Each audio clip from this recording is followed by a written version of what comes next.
Hi, my name's Sean Lewis, and this is my wife Denise Lewis.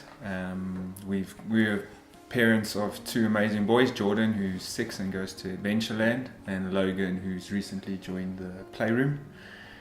And yeah, this is our Church Alive story. We came to Church Alive in July 2017, where my son Jordan came to the holiday club here last year. It was quite an exciting time for him because every day he kind of came home with new adventures, new stories, new things that he had learned, new friends that he had made, and it was just an encouraging time to see that my son was so full of love and joy and excitement coming through every day and being excited to come back the very next day. And he's generally quite a quiet and gentle soul, so for him he was actually nervous coming the first day, but after that it was as if he's been here his whole life.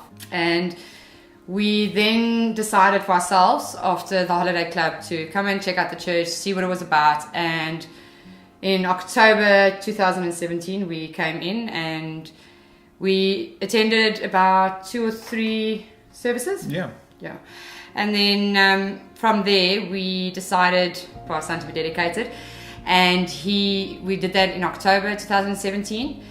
After that, sadly, we didn't actually return, not because of the church, but purely out of our journey. I guess we just weren't connected in the right way, and we weren't as faithful as we thought we were. Yeah, in January 2018, I unfortunately lost my job, got with immediate effect.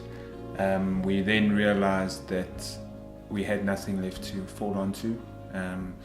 During that period of time, our oldest son was asking us when he can go back to kids' church because he was missing the interaction. And it just made sense that when you've fallen on nothing, the only person you can rely on is the one who gives you everything. And it was at that moment in time when we realized that we needed to turn back to God. After having experienced the hospitality and the welcome from the little bit that we had been, it was just a no-brainer to come back to Church Alive. As Denise said, I think part of why we had stopped coming was we weren't in a position to engage with the graciousness and the warmth and the hospitality of everyone here.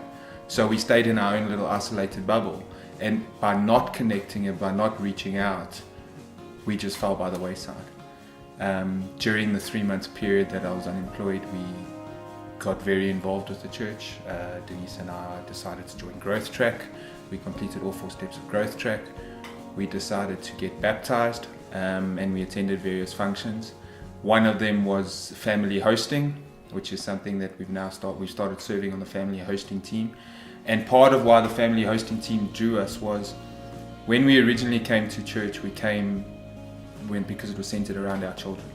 We were encouraged by how security conscious they were, how controlled they were, how safe the environment was. Even though these people were complete and utter strangers, we were okay to leave our children with them. And from there we started coming to church, and the one thing that stands out for us since the beginning was the first day we came to church, the hosts at the kids' church just welcomed us as if we were their best friends, and that was encouraging. So we've now recently started serving, and we intend to give the same impression to others that we got from those very first people. And now we've become members of the church, and we just continue to grow from strength to strength, continue to find passion, and continue to start to commit. We're starting life group next week, which we're very excited about. And just over the time, we've just developed relationships and friendships. And we can only pray that our story will encourage anyone to just take that leap. Don't be afraid, and just trust God. He's got your back.